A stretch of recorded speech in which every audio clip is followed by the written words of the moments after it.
Welcome to another episode of The Tyrannic Show, where science meets curls and healthy hair is always goals. So, on today's episode, we're going to be talking about a topic that I've been seeing a lot of on Instagram, so on social media, and it is centered around one of my favorite things, braided hair. I should have done this episode a while back, but one of my friends, she sent me yesterday this whole, I don't know what it was, maybe like some video of people talking about, how harmful braiding hair or synthetic hair is, and that it causes cancer and all this stuff. So I'm like, let me address it. Let me get down to the nitty gritty, the bottom line. So here on the show, we talk a lot about science. So we're going to bring you the facts about braiding hair and find out if it's really cancerous or what you need to do to prevent, any sorts of negative effects from using braiding hair. I mean, if you think about it, with everything, there are some risks, right? So you're going to sit here and say, oh, braiding hair is cancerous, you shouldn't wear braids. And then you're going to go drink Coca-Cola every day or eat McDonald's every day. I mean, come on, guys. Let's just stop getting ourselves so worked up whenever we hear of some new knowledge that someone is dropping. And, just relax, do your research. Because if we know anything about the news kind of like incites you, right? It plays on your emotions. So when you see clips like this about, oh, you need to stop using braiding hair because it's cancerous, and they don't really care about us. Come on. Who is they? And of course they don't care about us. I mean, you have to protect yourself when it comes to anything. The food you ingest, the places you go, your skin practices, your hair care practices. Most people are in business, to make a profit. Some people are ethical, some people are unethical, but it's up to you to kind of do your own research. So the talk is that there are chemicals in the hair that in the braiding hair, and those chemicals are essentially damaging, and they cause cancer and all these long-term effects or whatnot. So let's just dive into what exactly the braiding hair is made of, where it's made. Is it cancerous? How could we prevent, any kind of toxins from entering the bloodstream? Just like the best practices. With anything. We're just going to dive into it. So, does braiding hair or scientific, does braiding hair or synthetic hair cause cancer? Is there any research or evidence to suggest that, right? So there's no direct scientific evidence right now that braiding hair or wearing synthetic braiding hair causes cancer. However, here's where concerns may arise, right? So this is kind of something that we do when we use our braiding hair, where the concern arises is synthetic hair and toxic chemicals. So some synthetic braiding hair, especially quinaclone, which is what I am most likely wearing, because that's what's in all of the braiding stores, right? Can be made from PVC, which is polyvinyl chloride, which is a type of plastic. So we know that, there are negative effects of plastic, toxins in plastics. For example, if you drink water, like, are you going to drink water that's in a plastic bottle and leave it in the sun? That has a harmful effect. So it's the same thing with, plastic hair, right? When PVC is manufactured or burned, sealing braiding ends, it can release dioxins, which are known as carcinogens, cancer-causing substances, according to the World Health Organization. So we do know, if you've ever had your hair braided, when the lady finishes braiding the hair, she usually dips it in hot water, and all that steam and all that stuff that rises from the hot water. And then sometimes the hot water is dirty. You can see that is a bit cloudy, those are chemicals being released from the PVC, the polyvinyl chloride that the braids, the synthetic braids are made of. So when that process happens, what you want to do is not inhale those fumes, right? You're only inhaling it for, I don't know, less than 5 minutes when your hair is being dipped in that steaming hot water. But the reaction of the heat with the synthetic fibers does release carcinogens, and you don't want to be inhaling that. So that is something to think about. For example, if you are a braider, if you braid hair, you're more than likely exposed to that kind of carcinogen a lot, because every time you braid, you're dipping the hair in hot water and it's releasing that carcinogen. So I would say, from my common knowledge, right, or common sense, that people that braid hair would be more exposed to the fumes that come, the inhalation of the plastic being burnt. Whereas somebody who gets their hair braided, maybe you get your hair braided twice, 3 times a year, you're not so exposed to the burning of the plastic, right? So number one, risk factors to consider when it comes to braiding hair is burning synthetic hair to seal ends releases harmful fumes. Avoid inhaling this. So if you have a friend who is a braider, it's just a precaution to avoid inhaling the fumes that are coming from the braids, right? Secondly, direct skin contact for long periods of time, especially if you have cuts, irritation, or a sensitive scalp. Now, I will say, even though I have this hair down right now, if I am at work, I'm in the house, I'm going to bed, this thing does not go on my skin. I don't like this touching my skin. But if I'm out and about, I will, wear the hair down.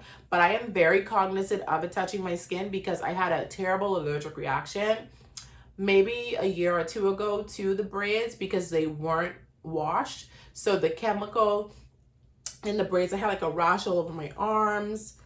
I don't think it was on my chest, but it was all over my arms and my neck, because I would work out. I work out about 6 days a week, and I had the hair just sitting on my neck, and the sweat, obviously from working out on the mixture of the braids, gave me a terrible allergic reaction. My sister, who was a nurse, I told her about it, and she was like, yeah, girl, those braids have chemicals in them. Some people break out from using them. So what I did was I used hydrocortisone cream. I rubbed it all over my neck and all over my arms, and lo and behold, the rash went away. So if you have experienced an allergic reaction from braids, hydrocortisone cream is probably a great option to use if you have a rash. I am not a doctor, so consult your doctor, but I'm just telling you what works for me. Disclaimer, okay? So, and then thirdly, poor ventilation during manufacturing or styling can expose worker stylists to chemical fumes. Just like I just said, right? Didn't I just say that? This stuff is like common sense, okay? Common sense. Do not let these people incite you or just get you scared. Oh my God, cancer, braids, I can't wear braids. Let's take everything with a grain of salt and dig into the science behind it. So these risks are primarily associated with prolonged exposure, like industrial settings, not everyday use for braiding, right? So what is synthetic braiding hair made of? Synthetic braiding hair so most synthetic hair is made of the following: quinaclone, which I mentioned that this hair is probably quinaclone, a popular fiber made of acrylic and mode acrylic fibers, which is plastic based and often treated with alkaline lye coating. So you see those are the chemicals there. It's already a plastic, and then it's treated with a coating of alkaline lye, right?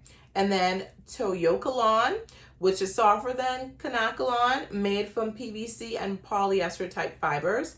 And then there are other fibers that include polypropylene, nylon, or polyester blends. So, I mean, honestly, these substances are in clothing as well, right? So, for example, I saw something online that's talking about, you're wearing clothing from this specific brand, workout clothes, and it's made from, toxic fibers, and then when you sweat, all that gets into your skin. So if you're going to go as far as be scared about wearing braids, then you need to look at what clothing you're wearing when you're working out, because you're sweating, and those fibers are also getting into the skin. So it's just not this one thing that's going to cause,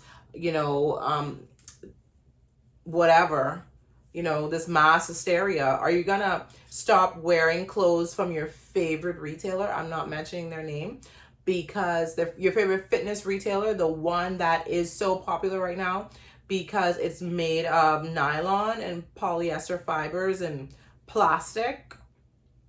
So that's something to think about. I know I'm being very sarcastic right now, but just before we get so in a, like, for lack of a better term, no, I'm not going to even say it. Let's just do our research before we listen to everything that's on the internet, right? So where is synthetic braiding hair mostly made? We know where synthetic braiding hair is mostly made. I mean, that's something that's common knowledge too, right? So China is, the leading producer of a lot of things, but it's also the leading producer of Kanekalon. Then Japan, where Kanekalon was originally developed by the Kanaki Corporation. And of course, South Korea, known for high quality fiber production. And then Nigeria and other African countries. Some local production exists, but often still imports fibers from Asia. So Asia is one of, the largest producers of Kanekalon. And the bottom line is braiding hair itself does not cause cancer. Okay? It doesn't cause cancer. Synthetic hair made from PVC and or other plastics can release toxins when burned or if worn unwashed and unventilated.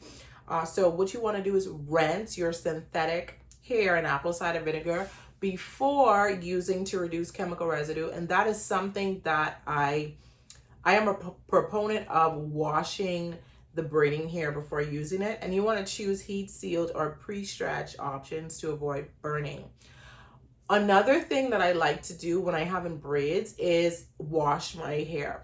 So I shampoo my hair when I wear braids, mainly because I dye my hair.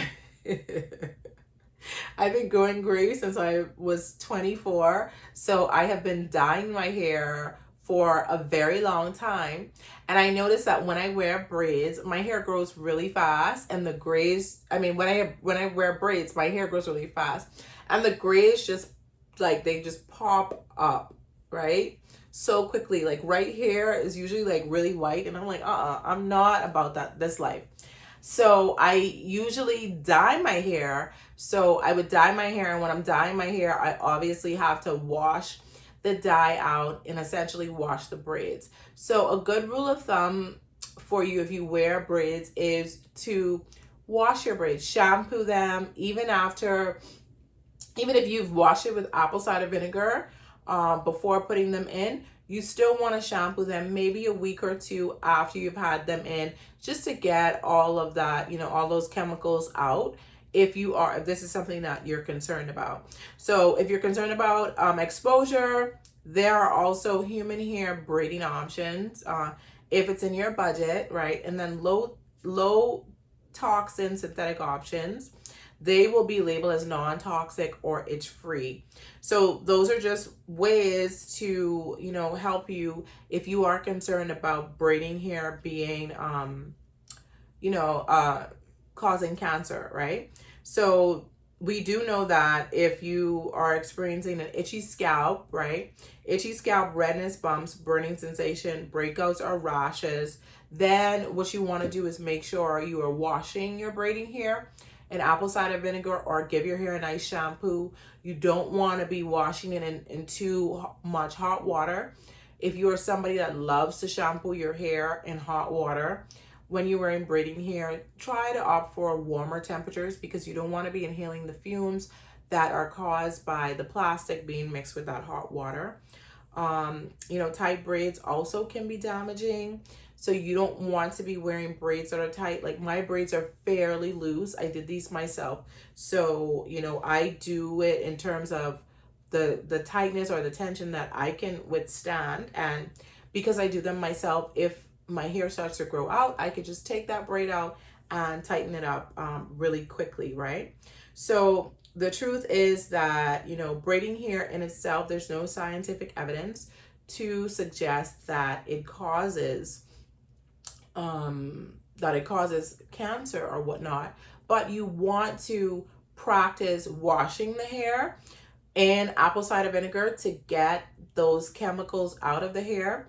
You also want to limit burning the hair, because you don't want to be inhaling those toxins from burning the hair. Though that's where the carcinogen comes in. And you want to limit exposure or long-term contact with the braids on your skin. What that looks like is at night, putting them up in a satin bonnet. We have a great one if you want one that is extra wide and that can hold, you know, bigger hair. So you want to put it up in a satin bonnet so it's away from your skin. If you are going to the gym, you know you're going to be sweating, put your braids up in a ponytail. You don't want it to be making contact with the skin, especially for long periods of time when you're sweating. Just, you know, and shampooing the hair. After about your braids have been in for about 2 weeks, you can do a regular shampoo. Make sure they're clean just to avoid the toxins, you know, getting into your skin. But for the most part, just take the precautions that you need. Burning the hair is a no-no. Putting the hair in steaming hot water and inhaling those fumes is a no-no. That's where the toxins come in, or the carcinogens come in. I hope that this was helpful to you. If it was, please leave me a message below. I would love to hear from you, and I hope that you have a great day.